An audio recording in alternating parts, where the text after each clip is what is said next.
1978 की दिल्ली शहर जो अपने उजले दिनों के लिए जाना जाता था, एक ऐसी भीषण रात जो उसने अपनी मासूमियत खो दी थी। दो बच्चे गीता और संजय जो सिर्फ 14 और 16 साल के थे, अपनी दुनिया की खुशियों से अनजान एक निर्दयी जाल में फंस गए जहां इंसानियत के नाम पर सिर्फ अंधेरा था। बारिश की बूंदें जमीन पर गिरी तो उसके साथ जमीन ने खून भी सोखा। जंगल की ठंडी हवाओं में घुला वो खौफ जो हर इंसान के दिल में डर के बीज बो गया। जिसने भी इस दर्दनाक कहानी को सुना वो डर के मारे रह गया। हम बात कर रहे हैं रंगा और बिल्ला, दो ऐसे नाम जो किसी भी कानों के लिए किसी सन्नाटे से कम नहीं था। उनकी करतूतें दिल्ली के हर नुक्कड़ पर, हर दिल में खौफ की छाया बन गई थी। ये दो दरिंदे जिन्होंने मासूम बच्चों की हंसी छीन ली और इंसानी रिश्तों को शर्मसार कर दिया। लेकिन ये कहानी सिर्फ अपराध की नहीं है, यह एक ऐसे संघर्ष की भी है जहां डर, साजिश और अंधेरे के बीच न्याय की एक किरण उभरती है। जहां पुलिस की हिम्मत, फॉरेंसिक विज्ञान की मदद और परिवार की उम्मीदें इंसाफ के लिए लड़ती रही। इस कहानी के हर पहलू में छुपा है दर्द, खौफ और इंसाफ का सफर। इस वीडियो में आपको ले चलेंगे उस भयानक सफर पर जिसे जानकर आपके रोंगटे खड़े हो जाएंगे और आपको ये एहसास होगा कि अंधकार के बीच भी उम्मीद जिंदा रहती है। तैयार हो जाइए दिल्ली के इतिहास की सबसे खौफनाक अपराध की सच्चाई सुनने के लिए। यह है रंगा बिल्ला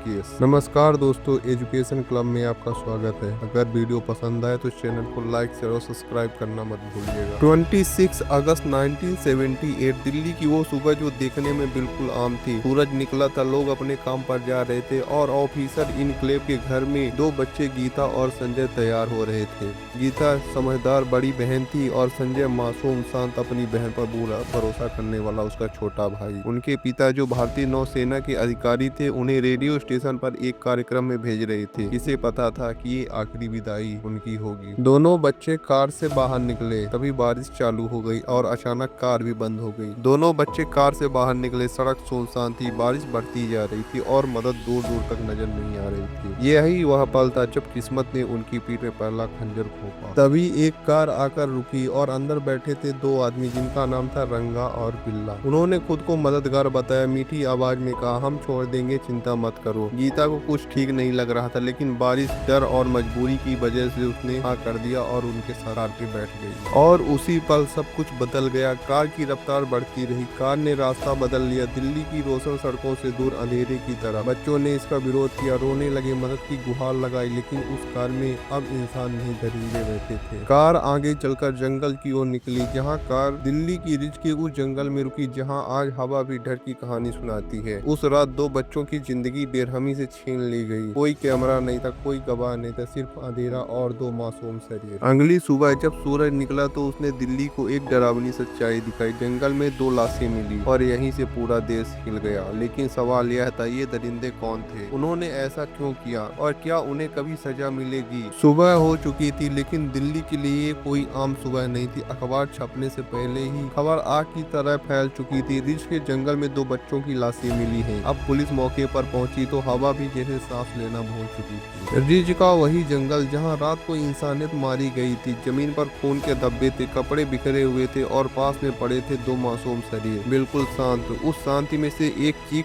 छुपी हुई थी। पुलिस अफसर समझ चुके थे यह कोई सामान्य हत्या नहीं है, यह एक क्रूर संदेश दिया जा रहा है। 1978 का दौर था, ना सीसीटीवी, ना मोबाइल ट्रैकिंग, ना डीएनए टेस्ट जैसा आज होता है। हर सबूत की कीमत जान से भी ज्यादा थी। बारिश ने जमीन को धो दी थी, कई सबूत मुट चुके थे, लेकिन जो बचा था वह अब सच बताएगा। दूसरी तरफ एक पिता इंतजार कर रहा था। नेवी अफसर जो देश की रक्षा करता है, वह आज अपने बच्चों को नहीं बचा पाया। जब पुलिस ने पहचान की पुष्टि की तो उस घर में चीखें गूंज उठी, सिर्फ सन्नाटा था। अखबारों की सुर्खियां चिल्ला रही थी, दिल्ली में दरिंदगी, बच्चे भी सुरक्षित नहीं। जनता गुस्से में थी, डर में थी। हर माता पिता की आंखों में एक ही सवाल था, अगला नंबर किसका? पुलिस के सामने सबसे बड़ा सवाल था, क्या ये सिर्फ हत्या थी या पहले अपहरण हुआ? कार के निशान, गवाहों की अधूरी बातें और बच्चों की आखिरी मूवमेंट। हर सुराग रंगा और बिल्ला की ओर धीरे धीरे इशारा करने लगे। जिन्होंने कुछ देखा भी था वो चुप रहे, क्योंकि रंगा और बिल्ला सिर्फ अपराधी नहीं थे, वे डर का नाम बन चुके थे। सरकार का दबाव था, मीडिया की नजर थी और जनता इंसाफ मांग रही थी। यह केस अब दिल्ली पुलिस की इज्जत बन चुका था। तभी अचानक जांच के दौरान एक ऐसा मोड़ आया जहां पुलिस से भी एक चूक हो गई। एक सुराग अगर वक्त पर पकड़ लिया जाता तो शायद कहानी थोड़ी अलग होती, लेकिन कहानी खत्म नहीं हुई थी, क्योंकि रंगा और बिल्ला अभी भी घूम रहे थे। पुलिस अब जान चुकी थी यह कोई आम अपराधी नहीं है, ये वो लोग हैं जो चेहरे पर मुस्कान लेकर मौत का सौदा कर सकते हैं। जांच के दौरान एक गुप्त सूचना मिली, 2 संदिग्ध अचानक दिल्ली छोड़ना चाहते हैं। नाम बदले हुए,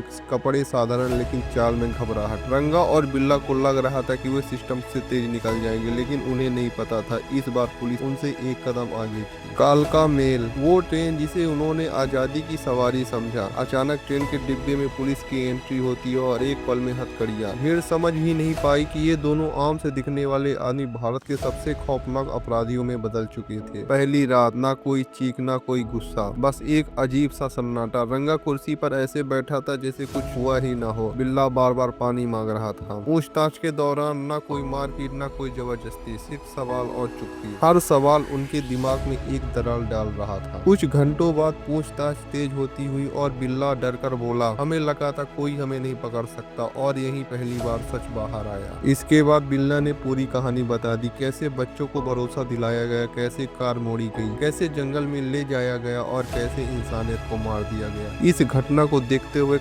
कमरे में मौजूद अफसर सिर्फ सुन रहे थे, क्योंकि कुछ सुनकर बोला ही नहीं जा रहा था। अब बारी थी रंगा की। उसकी आंखों में न शर्म थी न डर, बस एक ठंडा आत्मविश्वास, जैसे जो किया वो गलत ही नहीं था। यही वजह थी कि पुलिस समझ गई कि यह आदमी सुधरने के लिए नहीं बना है। अब सवाल सिर्फ गिरफ्तारी का नहीं था, सवाल था क्या कानून इस दर्द का पूरा जवाब देगा। अब कहानी जंगल से निकलकर कोर्ट रूम तक पहुंच चुकी थी। यहाँ न चीखे थी न हथियार, यह फैसला कागज, सबूत और इंसाफ से होना था। दिल्ली की अदालत खचाखच भरी थी, मीडिया, वकील, पुलिस और वो पिता जिसने पूरी दुनिया उजड़ चुकी थी। रंगा और बिल्ला कटघरे में खड़े थे, एक तरफ 2 मासूम बच्चों की यादें और दूसरी तरफ ऐसे चेहरे जिनके कोई पछतावा ही नहीं था। सरकारी वकील ने एक एक सबूत कोर्ट के सामने रखा, मेडिकल रिपोर्ट, फॉरेंसिक रिपोर्ट, कबूलनामे और गवाहों के बयान। हर सबूत कोर्ट में मौत की कहानी सुना रहा था। कुछ गवाह कांपते हुए बोल रहे थे, क्योंकि रंगा और बिल्ला आज भी डर का नाम थे, लेकिन इस बार डर